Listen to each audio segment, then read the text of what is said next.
What's up, everyone? Welcome to Program Your Remote. Today I'm going to show you how to remove the trailer hitch cover from a Nissan Armada.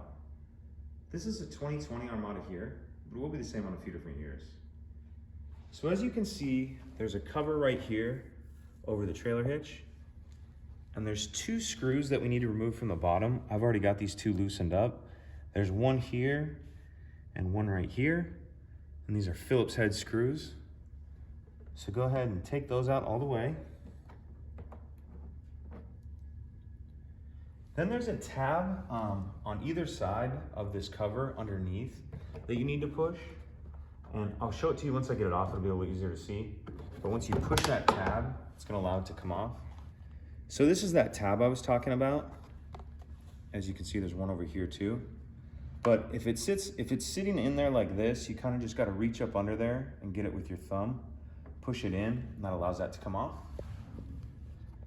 And then to put it on, we'll reverse everything we just did. These tabs on the top, we need to go ahead and line up right here.